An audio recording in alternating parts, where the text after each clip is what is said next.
DLC, definitely. I'll at least have a blast. And that'll definitely make me want to record longer, too, so that's actually going to be awesome. I think out of every one of the DLCs that I know of that Bethesda's made, I haven't played like any of Morrowind's, I believe. So forgive me for not being like too cultured in this kind of thing, though. But between Oblivion and Skyrim, this one's probably got the, like, has the cake kind of thing. Like, it's really, really good.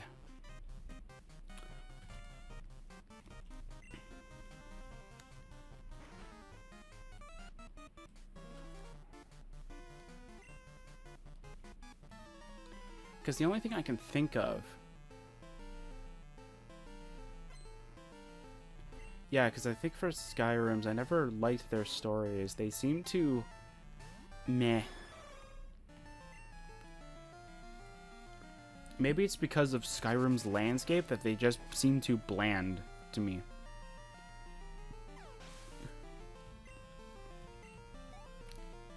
And it was hilarious just like reading the news kind of thing on how the PlayStation couldn't play one of the DLCs for whatever reason. It was hilarious. It was the funniest thing. Where, what was it? I think it was Dawnguard, I think. That was funny. Just reading the news like, oh yeah, like Xbox and PC users are having fun with Dawnguard, but PlayStation users, no, you can't have fun with that. Because there was something wrong with Sony, I think. Sony didn't want people to like download content or have DLC for their games or something like that. It was weird. I was confused by everything about it, so I was like, okay, that makes no sense, but okay, whatever. It was something like, I can't remember what it said, but it was like something like that, where like Sony had something against DLCs or had something against Bethesda or something like that of like releasing DLCs like that. So, and that's kind of that might be the reason why Skyrim only had like 3 DLCs instead of like Oblivion's like a monument of like 8 or something like that, which was incredible. And even like Oblivion had some really good gems in terms of DLCs. Like Horse Armor was the infamous one that everybody remembers because it earned like over, what was it, $1 million, I think, or something like that. And all it is just adds Horse Armor to the game. But like my favorites were like the Shivering Isles, definitely, because that's obvious. Knights of the Nine was fine. I wouldn't say it was bad. I think it was just really, really weird. It was just really, really strange. Wait, what was the other one? Ori, because I liked the area that you get at the end of it.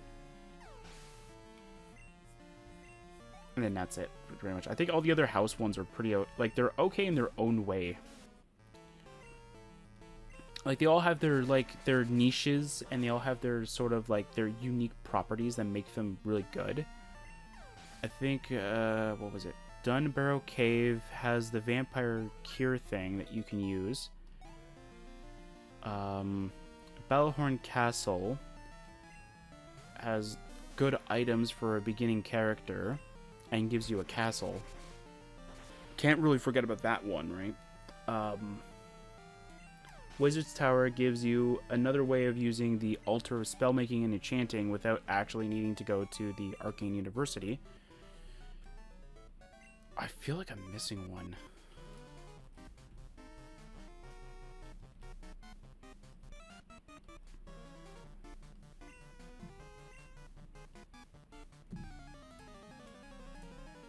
I feel like there's another one that I'm forgetting of. Oh, Merwin's Razor was pretty cool. I think I watched a video of I think I watched a YouTube video of them showing it off. Or someone saying though, like the best the best way to earn money in Oblivion was to, if you had the Merwin's Razor DLC, go through it. And I was like, okay. What's the other one that I'm thinking of? Oh, the thieves' den thing. Yeah, the pirate thing. Yeah, the pirate thing was pretty interesting too.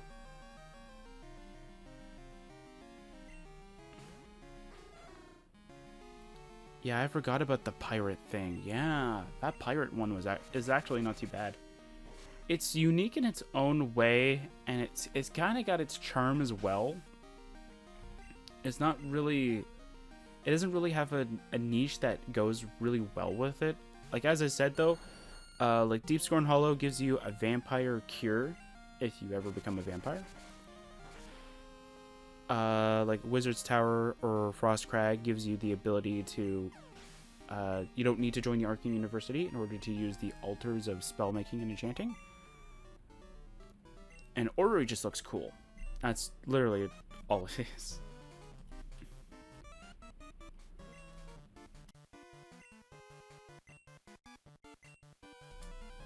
Mm-hmm.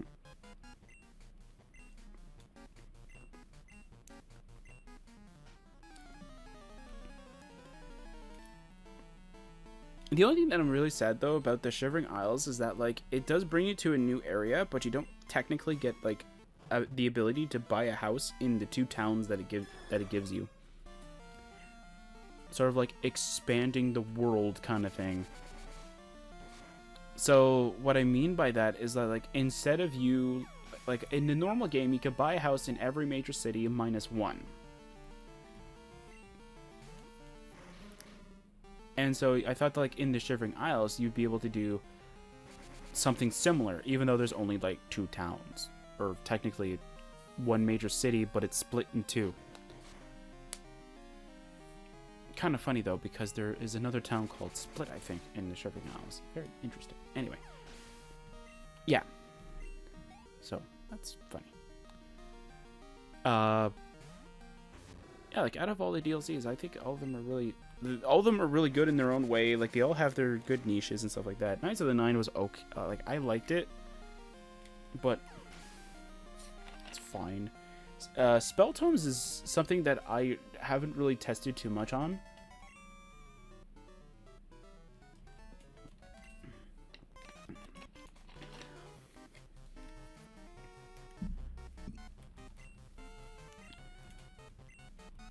From what I remember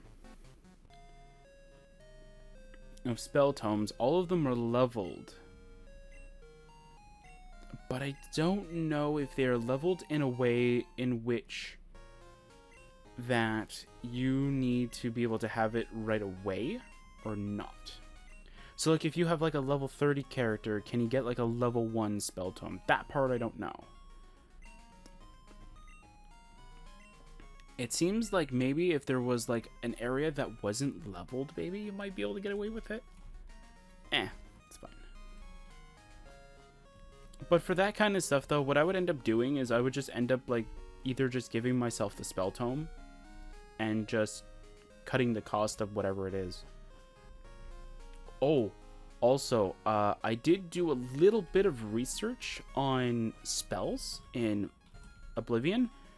Particularly how spells actually cost in terms of gold. Because I never actually learned how that works. Kind of funny though, because I've been playing Oblivion for almost 2 decades now. And I'm just now learning this, right? So apparently how a spell's gold cost is whatever the magicka cost is times 3.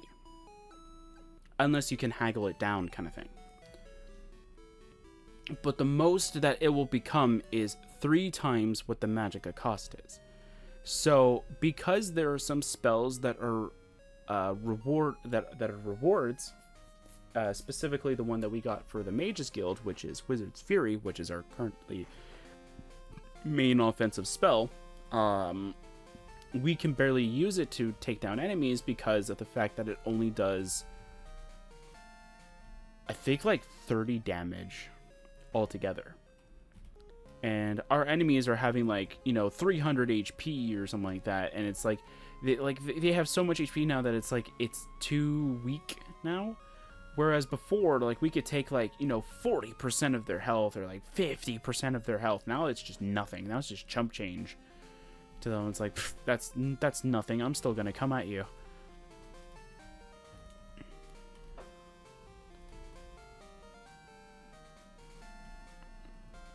So now it's like, okay, like what do I want to get? Like how do I want to get it? How do I want it done, kind of thing.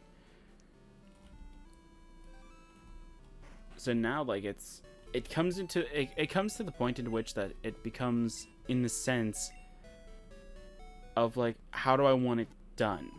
Now, I already made a rule at the beginning of the series that if I wanted to do a leveled up item, I would grab whatever the current one that I have's value is and subtract it from what the new item that I want is. So go for what I would currently get a hold of. Can I get the Lugia now? No. I'm guessing it's after you beat Claire, maybe?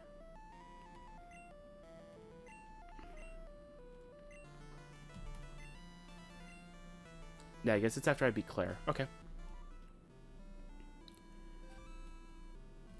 But as I said, though, like, that's kind of like how it is, though, which is...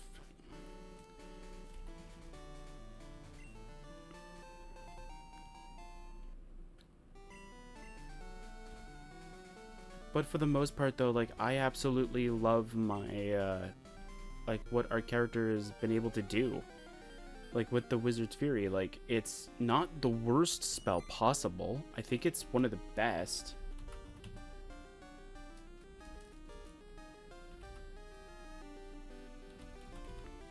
Let's see here. See if I can find that reward.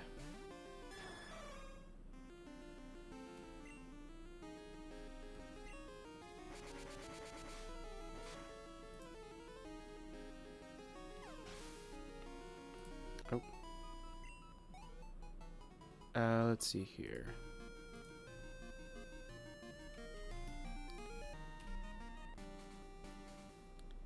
Yeah, because I think like most of the items that we get as rewards from the Mages Guild actually help us out so much. Actually helps counter mages. Which is very hilarious that a Mages Guild would give you items that would help you take down mages. Yeah, I'm still trying to see if I could find it. That's weird. Still haven't found it yet. But I know, like, it's very... Like, the one that we got was very weak because we did it at, like, level 4 or something like that, so... It was before I changed how the game allows us to level, so instead of grabbing experience from quests, we were able to... Here it is. Okay. Yeah, because let's see. So we only do 19 damage with Wizard's Fury. And if we were able to get it towards where we are around today, I think we're level 24, but we're close to level 25. So if I wait till level 25, we could do about...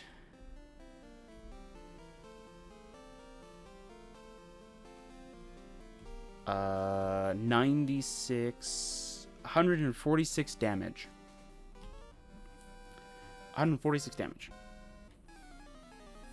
The 96 is just fire, whereas the Frost and Shock is just 25 points each.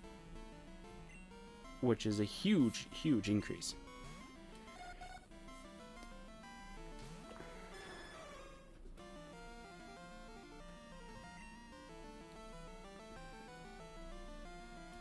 But if anybody really wants, I can go like 3 times the value with what it would cost originally because of the fact that the spell costs a little less than half.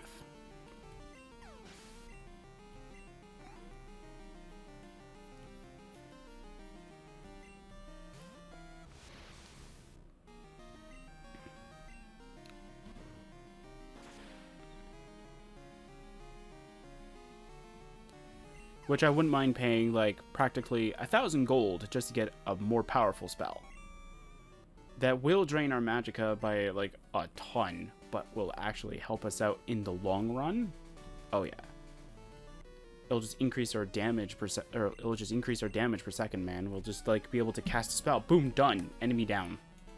It's awesome.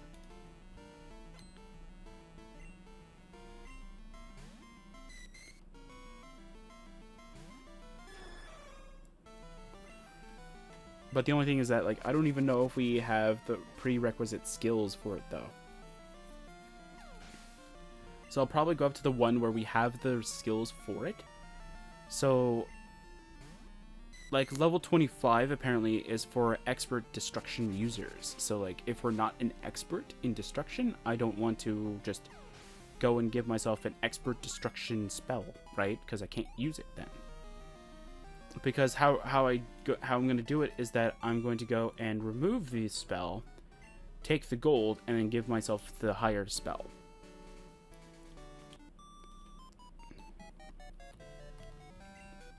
So though at the very least, though, we get like an upgrade for it. But yeah, so it's fine. There you go, yeah. Because the other one that's also there is Fingers of the Mountain. And that one is incredibly